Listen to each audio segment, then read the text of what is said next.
on the road of recovery. We are sitting here with Stephanie Robinson, the Executive Director of Hope Recovery Community. It was somewhere where I grew up in my recovery, and you've been such a great support for me and for so many people. I want you to talk about what Hope Recovery Community is, what they do for the community, and how you're outreaching into the national field as well. Okay. So, Hope Recovery Community, and we love that you grew up here. Literally grew up here. The same height, but yeah. Hope Recovery Community is a recovery community organization. And so what that means is just an independent nonprofit run by people in recovery. Because what we find is, you know, in this field, addiction, substance use disorders, recovery, prevention, often people at the top of organizations, they lack lived experience, personal lived experience with a substance use disorder. They're PhDs, they're clinicians, they're exceptional human beings. Don't get me wrong. But there's one piece that lacks, and it's often that lived experience. And so sometimes people in recovery can feel like, wait, people are telling me how to do this, but they haven't done it themselves. It's like when my friend who has cats tries to give me parenting advice. It just doesn't land, right? It's, as a woman, I know when a man made a product that was made for me, a woman. So a woman should be doing that. You know, lived experience is really valuable. So is education and other experience, but we have to include lived experience. So that's what RCOs are. It's really it's massive integration of lived experience, not just at the bottom, but at the top, right? I'm the executive director. My board is over 51% in recovery. We have 25 staff members. 20 of them are in recovery. 5 of them are family members, because we value the family voice as well. We value our community allies. But the majority of the governing board that's voting on the direction, strategic plan, and where we're headed is in recovery themselves. And that's really been crucial for us. So 5-6 years ago, there was a group of us that were like, hey, I had heard about recovery community organizations, and we kind of like tried to get organized, but we just weren't that organized. And we had started this Saturday dinner. We were at a church, and people kept saying, what about Sunday? What about Monday? What about the rest of the week? We want a safe place to go that, like a recovery kind of playground, like a recovery buffet, right? Mm-hmm. Like we're like, you walk up to the buffet, there's multiple pathways, there's all these things, right? You can take what you want, you can leave the rest, because the person behind you might like those things, right? And so, so about 6 years ago in 2018, I was like, I just kind of gathered a group of my friends, people that I had kind of built relationships with, that I said, these are leaders in the community. And the Medina County Adam Board said, we want to support this process, which was a massive investment, because it meant they were believing in recovery. And the Adam Boards, you know, always hadn't done that, right? They loved treatment. So there you go. So we formed. We had no nonprofit experience, but we made friends and we figured it out. The Adam Board gave us some funding. You're sitting in this building. You're hearing the recovery community upstairs. And so we formed a nonprofit. And they were like, "You're going to be the executive director." I was like, "Okay, this is not what I wanted to be when I grew up, but I can't imagine being anything else, you know." And so we opened a physical location in Medina. A couple years later, we opened a satellite in Brunswick. A couple years later, we opened a satellite in Wadsworth. And then last year, we started our recovery farm. And then any gaps we found in the system. So we're about a recovery-oriented system of care. We want Medina to be a recovery-friendly community, and we take that as our responsibility. So education and outreach, right? We're in our jail. We have a peer at Job and Family Services in the child welfare system, right? She was in the child welfare system as a child. In active addiction, she lost her children, then she got back in recovery. So when she shows up, when Child Protective Services gets, that's a different conversation, a much different conversation. You know, we have transportation. We are crushing basic needs right now because sometimes I think a lot of times we all make this assumption people have basic needs, right? A person gets in a system, or they have to do this, and this, whatever it is, recovery, housing, justice involved, whatever. They don't have food. These girls don't have underwear, tampons, right? We don't have, so now we're doing phones, thanks to the Alicia Fleming Fund, which is a family that lost their daughter. Making a massive impact in her legacy. We have gas cards, a partnership with Goodwill, and then we started a basic needs store, thanks to our Adam Board, a grant funding that, you know, they shop, you know, and so, and then at the RCO, we also have pro-social activities. So we have a cornhole league, a bowling team, The dodgeball team just won the championship. Ping pong tournaments, art. We do community dinners. We have like 25 to 30 meetings a week. We see on average 70 people a day. 70 people a day that are coming here. We do life skills, right? Because so many of us, like, we get into recovery, but we maybe missed some of those adulting things. Like, how do I manage relationships? How do I manage my mental health? How do I manage money? How do I manage the codependency? How do I manage my car or my home? And so we do a lot of that.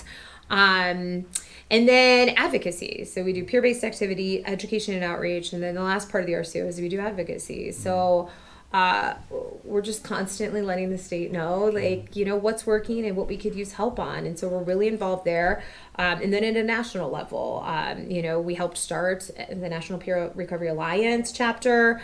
I'm a founding member of the whole organization. We're working with Mobilized Recovery this year, the Recovery Advocacy Project, anywhere that we can integrate that lived experience. You know, the last thing we do is HopeLink.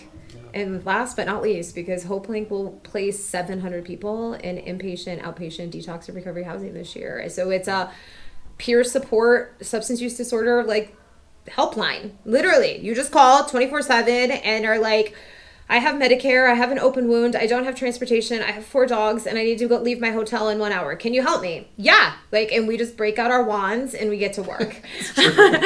Because we believe seeking help shouldn't be harmful. And I think today we're on our way, but seeking help is still harmful in our country. It's a hard, the system is like, it's like a Rubik's Cube to navigate. It is. And you have to be skilled, equipped, and ready. Well, people in active addiction are not in that place generally. And so what we're asking of them is impossible, and we're still losing too many people.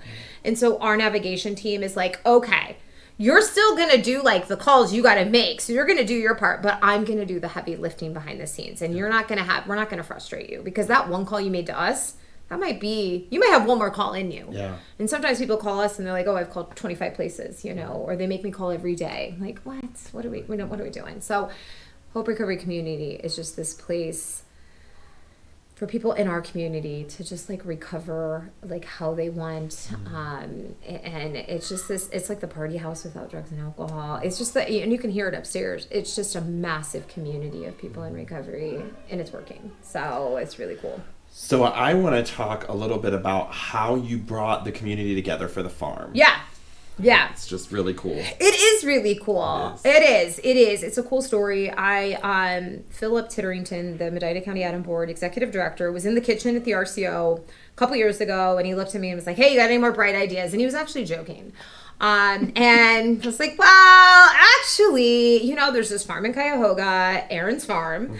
And I'd been talking to Aaron about that, you know, and I think at that point, maybe I'd gone and seen it, but we live in a farming community. And I was like, if anybody's recovery farming, it should be us. And so I shared that vision with him, and he was like, you know, and you know, they're like, he's like, keep dreaming, you know, go get them. Well, the next day, the Medina County Parks District reached out to the Adam Board. Because of the advocacy we had done for 5 years, the Parks District was interested in partnering with the recovery community on a farm. And so we get this phone call, and we're like, what? Like, the invitation in itself is fantastic, but there was a proposal process, this whole thing. So we didn't even know if we'd get picked.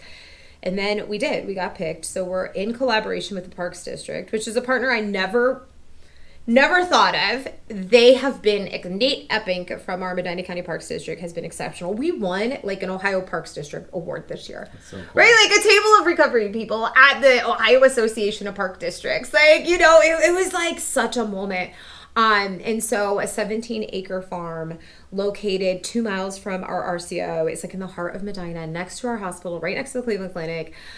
We have a 12-bed level 2 men's recovery house that filled up like day one. We have 9 goats. We have 25 chickens. We have 2 barn cats. I think 3, because I think a friend has joined them. And then we have a miniature pony and a miniature donkey. And we're just farming. Like, we're literally farming. We have 2 beehives. So they're learning about bees. The guys are restoring this old 100-year-old building that's going to turn into our classroom. We tapped maple trees that have maple syrup. I mean, we only got like this much this year, but you got to start somewhere. And then we have a 20,000 square foot garden space. And so that garden last year produced over 1,000 pounds of produce that went to our local food bank and fed over 300 people. Love it. It's just like, we got to get outside the box, right? Like, it's innovation at its finest, because I don't believe in doing the same thing over and over again and thinking you're going to get different results. I think somebody once told me what that was, right? Yeah. And like, I'm not interested in that. So I have one more thing to talk about a little bit, and I don't think it's talked about too much, is one, you have family peer support here and peer support services, which I think is wonderful. How has that affected people who have returned to use? So for those of you who may not know, returning to use would be, someone would call it a relapse, right? So in this space, I know I've been a part of this community for a while, and I've seen people go and return to use, but be able to come back and be embraced. How has that affected the community as well? Having that family support piece, having the family support piece is crucial. So we do family peer support, but then we've had like these groups form from families, and now there's almost this like subculture happening here, this sub community of like the family members are really involved and supportive as well. And we have, substance use disorders unfortunately have a high return to use rate. But we have a community, I think that the negative stigma that's been associated to a relapse is starting to go away. We've talked about this, like, oh, my recovery journey is 5 years, my last date of use is 18 months ago, right? Like, I celebrate, I love that. But I think, and research is showing too, supporting families always helps that individual. So oftentimes I have probably 4 employees right now, currently, that their families embraced the family program, and they were out doing their thing, but the families learned, right, what they can control, what they can't control, how to support them, right? We're not big like tough love. We're big lots of love with tough boundaries, like, right, what their right and wrong is, or their next right thing is. And then those people have been able to come back really successfully. So much so that I've employed them. So, and we also support our staff. Our staff is in recovery, right? And so it's a bumpy road sometimes. It is a process. And we can't say that we support multiple pathways and we support the process if it's just black or white, all or nothing. So that's not what it looks like. So it's just trying to use those motivational interviewing, use those peer support skills to say, okay, how are we empowering the staff that we have? When I started in this work, there was, I think, 5 trained peers in Medina County. 5. I think we have supported like 65 people getting trained here. We've literally built a peer workforce, which is unbelievable. And next week we'll have our leadership training, because like, we have to invest in our peers. We have to invest. Part of that training is going to have a session for kids. Our kids are going to get trained by Michael King. I love it. Because like, what are we like, they're coming. Yep. They're coming. Yep. We are not getting younger, sorry. But like, how are we equipping? Many of our people, they just don't even know they're leaders. They've been looked down upon in a way, and not, and so if they desire to lead and be whatever it is, but like really equipping them. Also looking at paying livable wages, right? Benefit, like just working so hard to really protect and equip that peer workforce. So that's been a big push of ours as well. People are viewing substance use disorders differently, addiction differently, mental health differently. So I hope my kids, or I look at me as Stephanie, when I had those issues, right, I talked to you about in high school. I hope this is a community that trajectory changes in the future.